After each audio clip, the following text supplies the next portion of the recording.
नमस्कार, एक बार फिर से आप सभी का स्वागत है। यूजीसी नेट परीक्षा के तहत आइए आज देखते हैं धूमिल की कविता।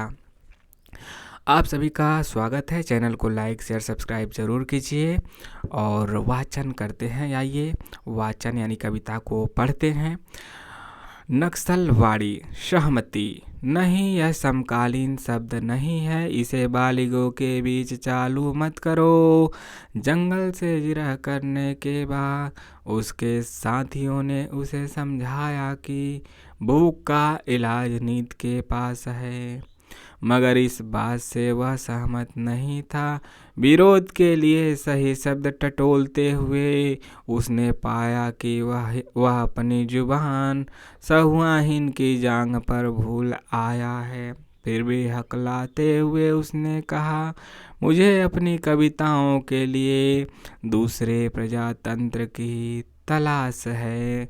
सहसा तुम कहोगे और फिर एक दिन पेट के इशारे पर प्रजातंत्र से बाहर आकर वाजिब गुस्से के साथ अपने चेहरे से कूदोगी और अपने ही घूसे पर गिर पड़ोगी।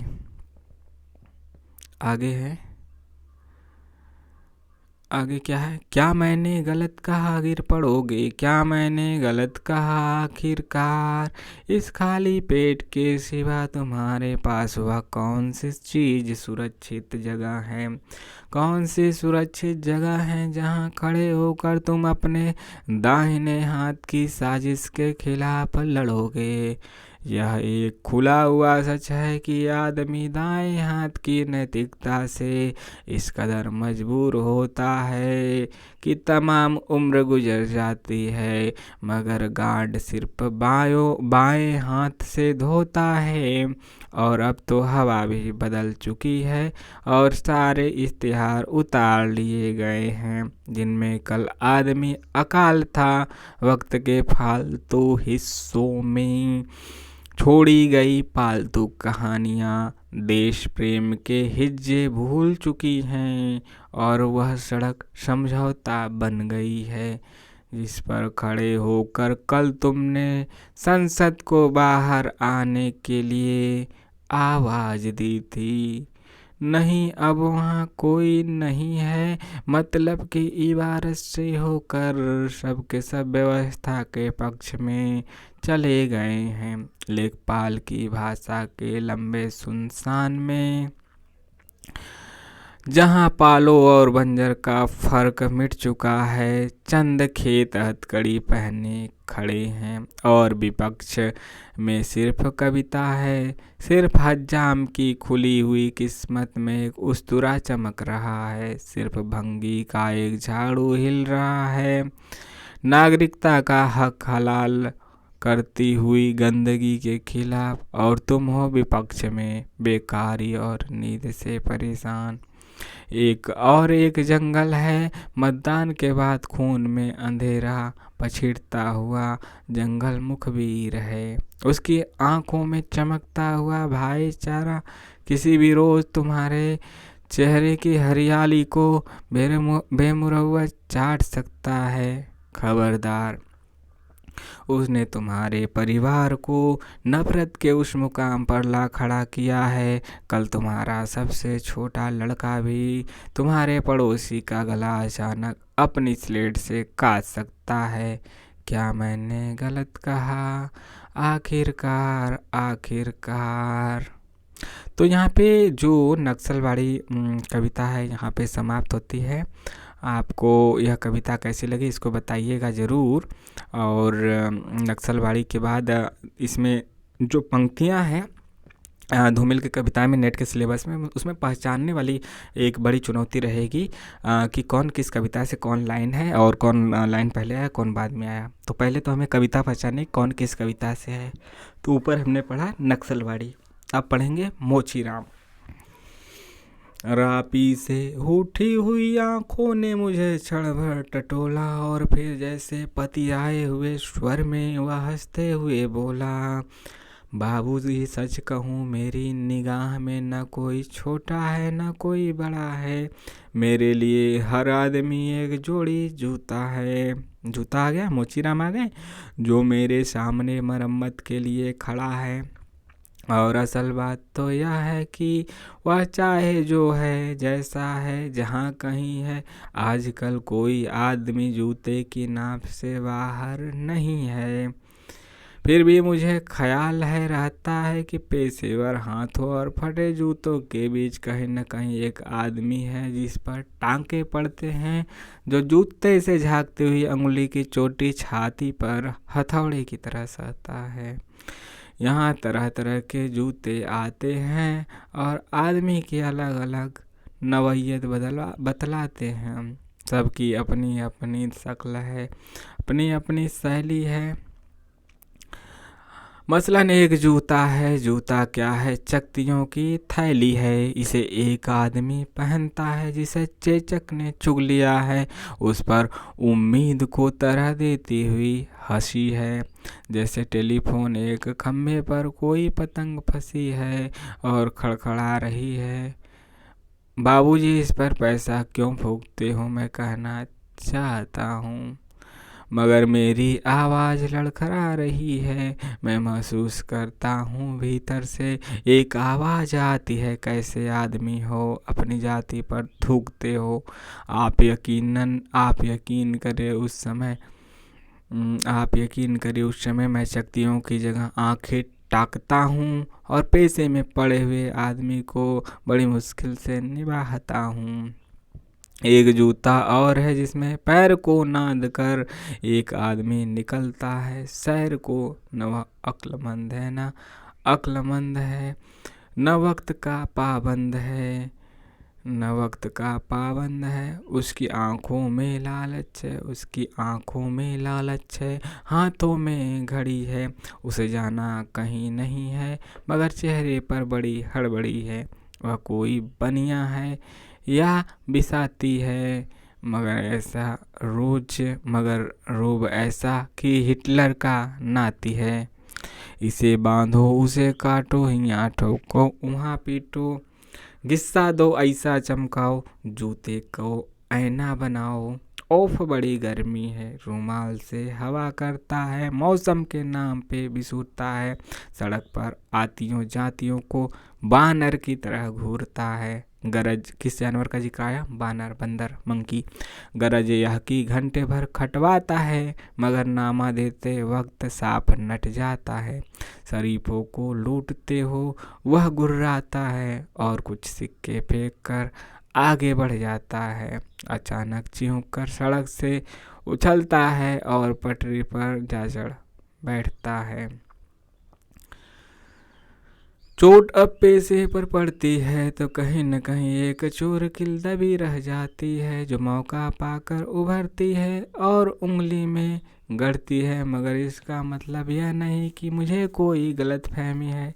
मुझे हर वक्त यह ख्याल रहता है कि जूते और पैसे के बीच कहीं न कहीं एक अदद आदमी है जिस पर टांके पड़ते हैं, जो जूते से झांकती हुई अंगुली की चोट छाती पर हथौड़े की तरह सहता है। और बाबूजी, असल बात तो यह है, अगर सहता है, और बाबूजी असल बात तो यह है कि जिंदा रहने के पीछे अगर सही तर्क नहीं है तो राम नामी बेचकर या रंडियों की दलाली करके रोजी कमाने में कोई फर्क नहीं है। और यही वह जगह है जहां हर आदमी अपने पैसे से छूटकर भीड़ का टमकता हुआ हिस्सा बन जाता है। सभी लोगों की तरह भाषा उसे काटती है, मौसम सताता है। मौसम अब अब अब आप इस बसंत को ही लो, यह दिन को तात की तरह तानता है। पेड़ों पर लाल लाल पत्तों के हजारों सुख तल्ले धूप में सींचने के लिए लटकाता है। सच कहता हूँ, उस समय रापी की मूठ को हाथ में संभालना मुश्किल हो जाता है। आँख कहीं जाती है, हाथ कहीं जाता है, मन किसी झुझलाए हुए बच्चे सा काम पर आने से बार बार इनकार करता है। लगता है कि चमड़े की शराफत के पीछे कोई जंगल है जो आदमी पर पेड़ से वार करता है। और यह चौंकने की नहीं सोचने की बात है, मगर जो जिंदगी को किताब से नापता है, जो असलियत और अनुभव के बीच खून के किसी कम जात मौके पर कायर है, वो बड़ी आसानी से कह सकता है कि यार तू मोची नहीं शायर है। असल में वह एक दिलचस्प गलतफहमी का शिकार है, जो वह सोचता कि पेशा एक जाति है और भाषा पर आदमी का अधिकार है।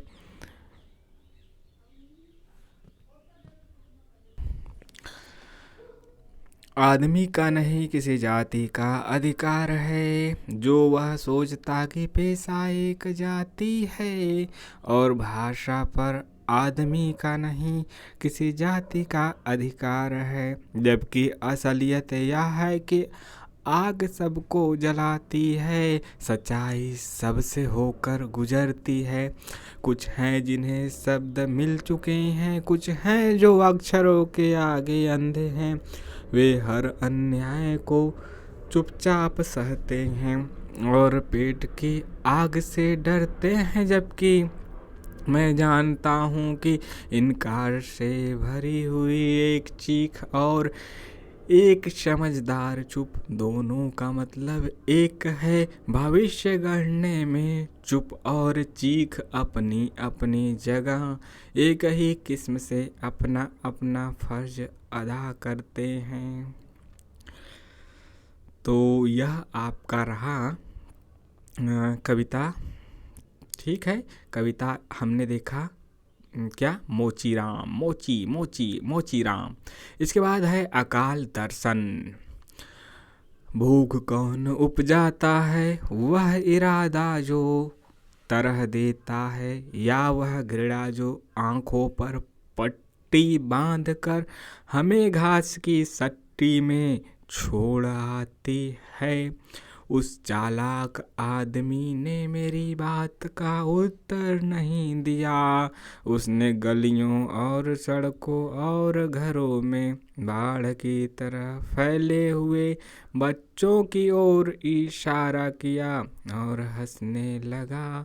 मैंने उसका हाथ पकड़ते हुए कहा, बच्चे तो बेकारी के दिनों की बरकत हैं। इससे वे भी सहमत हैं जो हमारी हालत पर तरस खाकर खाने के लिए रसद देते हैं। उनका कहना है कि बच्चे हमें बसंत बुनने में मदद देते हैं, लेकिन यही वे भूलते हैं। दरअसल पेड़ों पर बच्चे नहीं हमारे अपराध फूलते हैं। मगर उस चालाक आदमी ने मेरी किसी बात का उत्तर नहीं दिया और हंसता रहा, हंसता रहा, हंसता रहा। फिर जल्दी से हाथ छुड़ाकर जनता के हित में स्थानांतरित हो गया। मैंने खुद को समझाया, यार उस जगह खाली हाथ जाने से इस तरह क्यों झिझकते हो? क्या तुम्हें किसी का सामना करना है? तुम वहाँ कुआं झाँकते आदमी की सिर्फ पीठ देख सकते हो। और सहसा मैंने पाया कि मैं खुद अपने सवालों के सामने खड़ा हूँ और उस मुहावरे को समझ गया हूँ जो आज़ादी और गांधी के नाम पर चल रहा है, जिससे न भूख मिट रही है न मौसम बदल रहा है। लोग बिलबिला रहे हैं, पेड़ों को नंगा करते हुए पत्ते और छाल खा रहे हैं, मर रहे हैं, दान कर रहे हैं। जलसों जुलूसों में भीड़ की पूरी ईमानदारी से हिस्सा ले रहे हैं और अकाल को सोहर की तरह गा रहे हैं। झुलसे हुए चेहरों पर कोई चेतावनी नहीं है। मैंने जब उनसे कहा कि देश शासन और राशन, उन्होंने मुझे टोक दिया। अक्सर ये मुझे अपराध के असली मुकाम पर अंगुली रखने से मना करते हैं, जिनका आधे से ज़्यादा शरीर भेड़ियों ने खा लिया है, वे इस जंगल की सराहना करते हैं। भारतवर्ष नदियों का देश है, बेशक यह ख्याल ही उनका हत्यारा है। यह दूसरी बात है कि इस बार उन्हें पानी ने मारा है, मगर वे हैं कि असलियत नहीं समझते, असलियत नहीं समझते। अनाज में छिपे उस आदमी की नीयत नहीं समझते, जो पूरे समुदाय से अपनी गिजा वसूल करता है।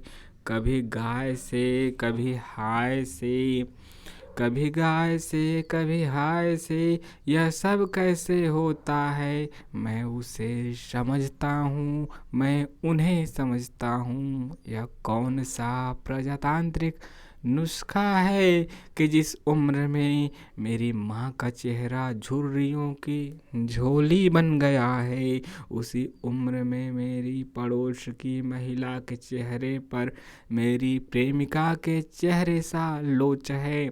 ले चुपचाप सुनते हैं, वे चुपचाप सुनते हैं। उनकी आंखों में विरक्ति है, पछतावा है, संकोच है, या क्या है कुछ पता नहीं चलता। वे इस कदर पस्त हैं कि तटस्थ हैं, और मैं सोचने लगता हूँ कि इस देश में एकता युद्ध की और दया अकाल की पूंजी है। क्रांति किसने तुझको अंतर्यामिनी, क्रांति क्रांति यहाँ के असंग लोगों के लिए किसी अबोध बच्चे की हाथों की जूझी है। किसने तुझको अंतर्यामिनी बतलाया उसका आना? तो no no no no no no, तो हाथों की जूझी है। तो यहाँ पे कविता समाप्त होती है, किसी अबोध बच्चे के हाथों की जूझी है। और आखिरी कविता हमने देखा, हमने नक्सलबाड़ी देखा, हमने मोचीराम देखा, हमने अकाल दर्शन देखा। सभी को याद अलग अलग रखिए, कोई भी पंक्ति उठा के दे दे और पूछे कि यह नक्सलबाड़ी का है, मोचीराम का है या फिर अकाल दर्शन का, तो उसमें हम लोग कंफ्यूज ना हो, इसलिए उसको 2-3 बार देखिए। और बाकी कविता को ज़्यादा से ज़्यादा मतलब कि याद करने की कोशिश कीजिए। बाकी पंक्ति ऊपर नीचे से भी पूछा जाता है, इन पंक्तियों को क्रम से लगाइए, पहले से बाद के क्रम में। और आखिरी कविता देखते हैं, छोटी सी कविता है, तंज कसती हुई कविता है। प्रजातंत्र लोकतंत्र में शोषण शोषित समाज पे तंज कसती हुई कविता है। एक आदमी रोटी बेलता है, एक आदमी रोटी खाता है, एक तीसरा आदमी भी है जनो रोटी बेलता है, जो रू टू रू। फिर से देखते हैं कविता। एक आदमी रोटी बेलता है, एक आदमी रोटी खाता है, एक तीसरा आदमी भी है जो न रोटी बेलता है न रोटी खाता है, वह सिर्फ रोटी से खेलता है। मैं पूछता हूँ, यह तीसरा आदमी कौन है? यह तीसरा आदमी कौन है? मेरे देश की संसद मौन है। तो यहाँ पे कविता समाप्त हुई। मिलते हैं नेक्स्ट वीडियो में। जय हिंद।